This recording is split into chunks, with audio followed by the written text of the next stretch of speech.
revealed its starting point guard for the 2026 World Cup qualifiers, and the announcement has sent a jolt through the basketball landscape.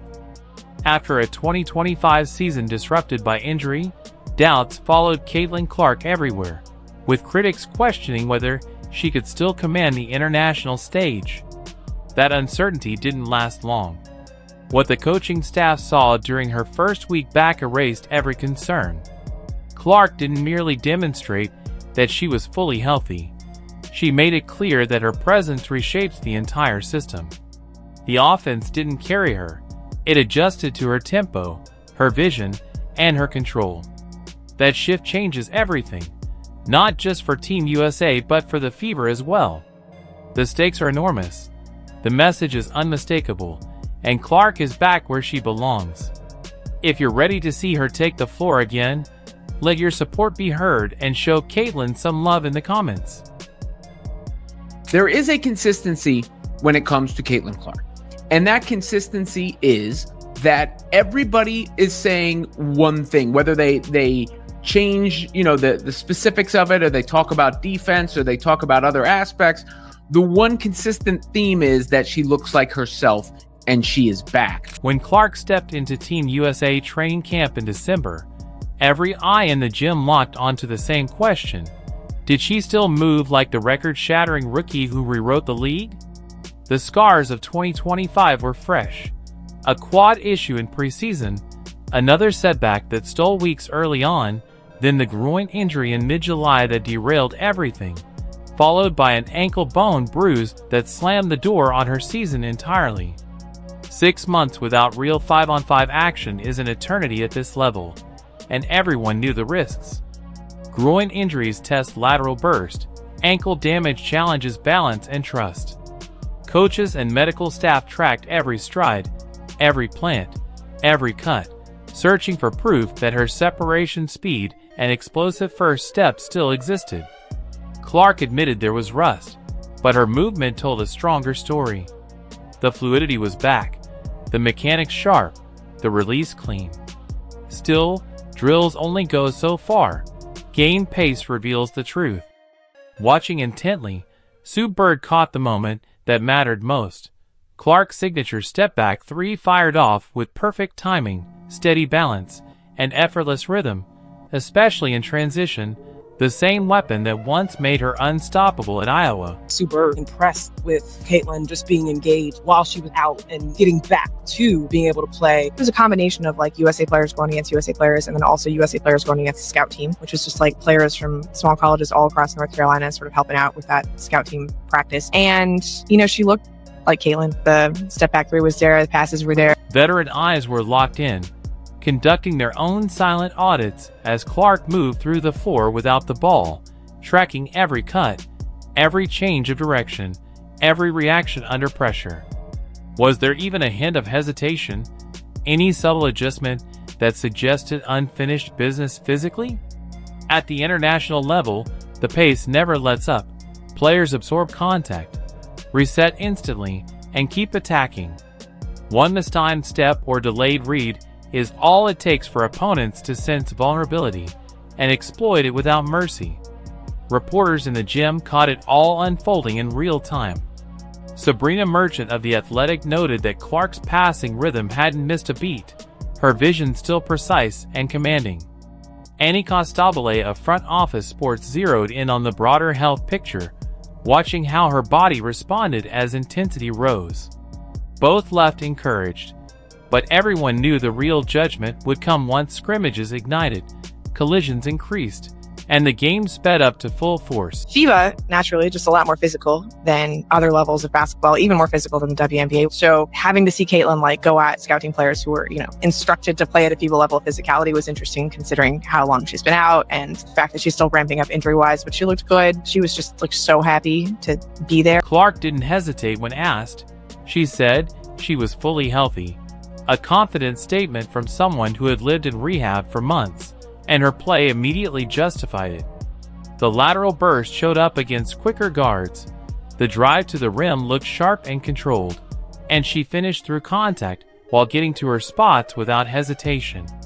That clarity changed the entire evaluation process. Coaches stopped asking if she could help and started debating how much control to give her. The idea of her running the offense shifted from a long shot to a legitimate option because her body was no longer a limitation, it was an asset. With that came freedom to design systems around her strengths instead of protecting weaknesses. Then the scrimmages revealed something unexpected. Veteran lineups that had years of chemistry suddenly looked a half-step late. Dearica Hamby caught one of Clark's passes and instinctively slowed it down, breaking the flow. That mistake said everything. Clark's tempo is different, faster, sharper, and once you're in her rhythm, hesitation isn't allowed.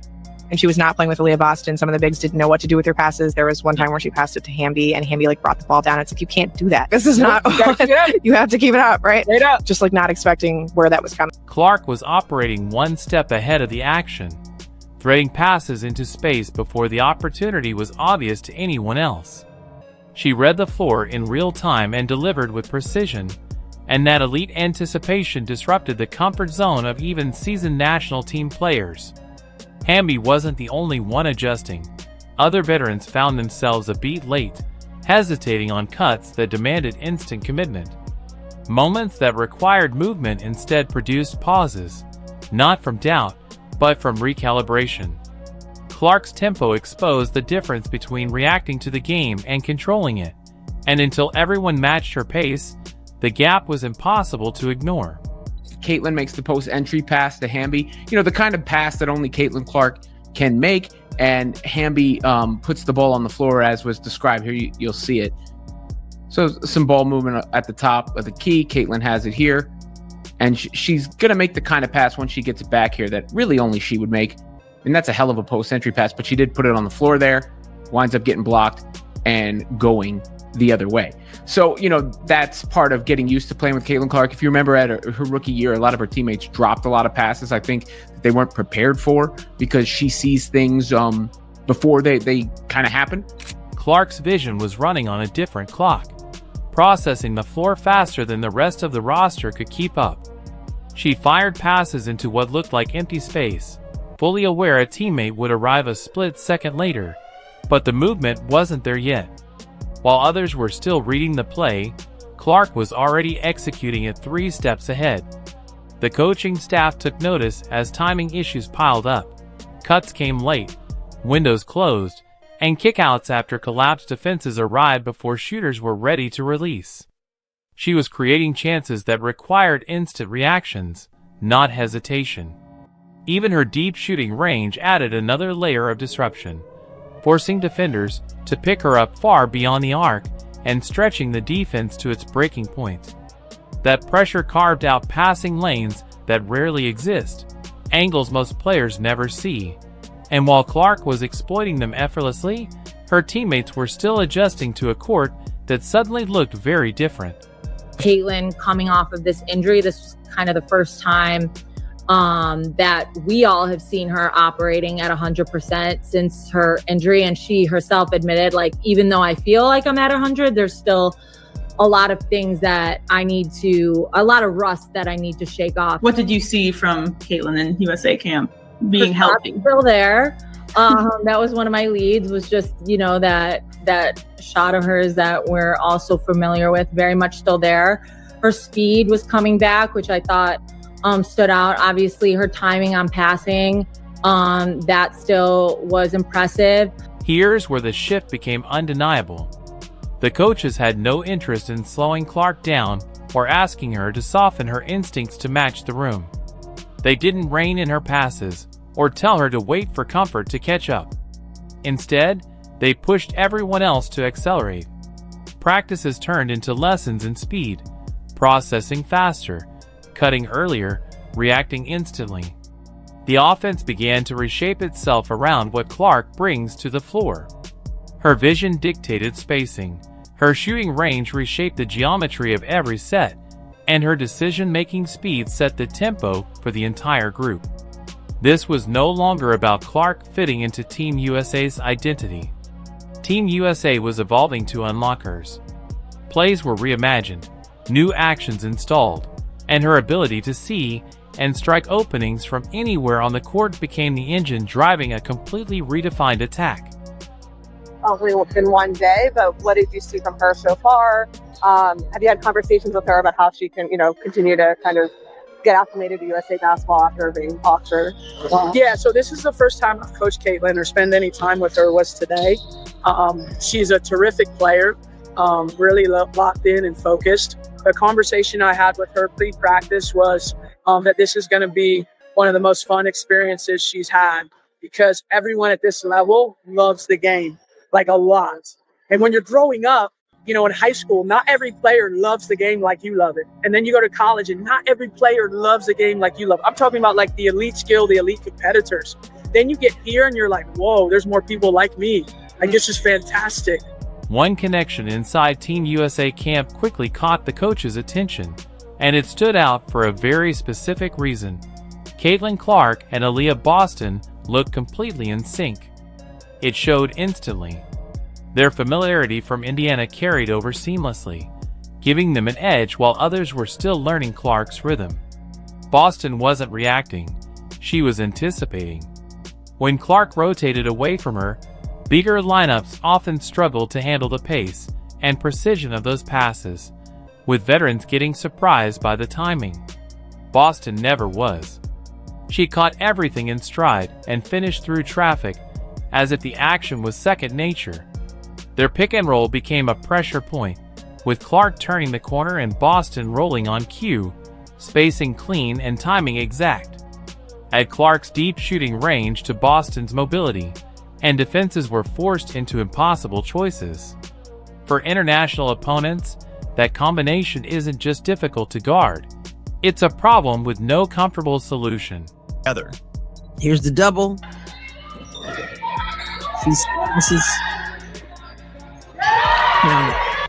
This is very important because when CC comes back next season, just as we saw when she was able to play in her second season and also in her rookie season, she doesn't mind giving the ball up. And so if other people can catch and shoot, again, it's going to be huge. Having Indiana Fever head coach Stephen White on Team USA's staff only strengthened the connection. White knew exactly how to harness this duo's strengths, having coached them all season, and her presence on the sidelines gave Clark and Boston the confidence to play freely and instinctively. What was unfolding went beyond two stars clicking. It was the blueprint for a larger identity. Coaches weren't just impressed by individual talent. They were witnessing the emergence of a new Team USA style, one influenced directly by the Fever's core. The chemistry between Clark and Boston wasn't just effective, it was foundational, setting up themselves and their teammates for expanded roles and shaping the blueprint for the next Olympic cycle. I just want her, just like all the other players, to enjoy the experience, enjoy being with like-minded people. And I thought she looked good, on both ends. And I thought, that she hadn't missed a beat. Boston's ability to finish Clark's passes in traffic was giving coaches a real preview of what this duo could do on the world stage. Clark threaded the ball through defenders as if they weren't there, and Boston caught it with soft hands, finishing strong through contact every time. That inside-out balance became the blueprint Team USA needed to modernize its offense. Other post players were taking notes, studying how Boston moved without the ball, slipping screens, rolling hard, and carving space precisely where Clark's passes would arrive. She read passing windows with a mastery that outpaced even veterans who'd been on the national team for years. The combination of their basketball IQ was obvious to anyone watching. Angel Reese, also at camp, noticed it immediately. This wasn't chemistry forced by drills, it was seamless. Clark and Boston had spent an entire WNBA season syncing their games, understanding each other's strengths, and learning exactly how to amplify them together. Yeah, I thought she looked great, right? I mean, here's a player that didn't get to play this summer, all in, didn't get to play a lot of basketball really in the last year plus. So for this to be the first day back, she looked great. The things that are going to be hard is always the conditioning part. It's really hard to get in basketball shape without playing basketball. So I'm sure that's gonna, come as the camp comes. But she looks great regardless outside of that. And the other thing is like rhythm, right? You got to find your rhythm. And, I'm sure everybody saw that one step back in transition she had. So the rhythm looks great. But more than anything, you want all these players to just be around each other, right? Off the court, on the court. At Duke's training camp, head coach Kara Lawson was witnessing the early formation of a long-term vision that could redefine Team USA basketball. This wasn't just prep for the 2026 World Cup qualifiers. It was the blueprint for the next decade of American dominance. The young core, led by Clark, Boston, Paige Bueckers, and others, was showing it could carry the program through multiple Olympic cycles. Their pace, vision, and decision-making challenged the old Team USA model, which relied on size and athleticism to overwhelm opponents. This group moved faster, thought quicker, and created opportunities previous teams couldn't even see. Lawson faced a choice: force them into tradition or build a system around their strengths. Clark, as the starting point guard, was elevating everyone around her. Boston thrived off her energy, and other young players stepped up to match her intensity and IQ. She wasn't just running plays, she was setting the standard for effort, intelligence, and the culture this team would embrace.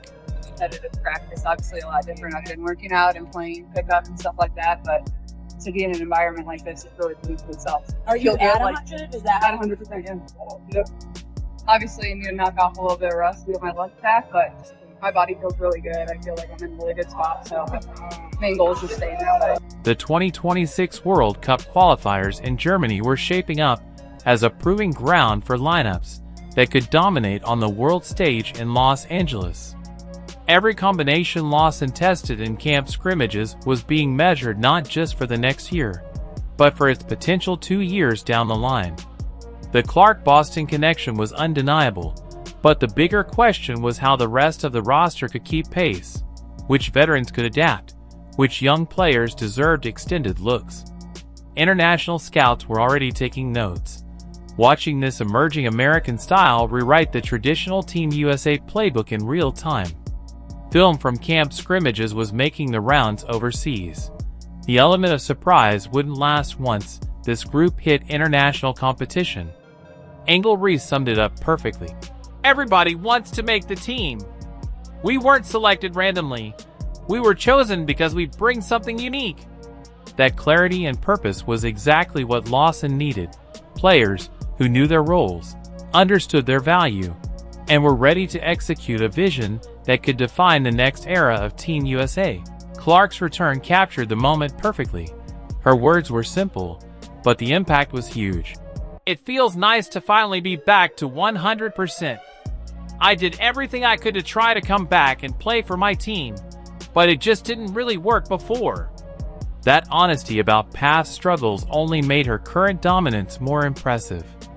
At Team USA camp in Durham, an identity was being built around her vision, one that could redefine how the team competes internationally.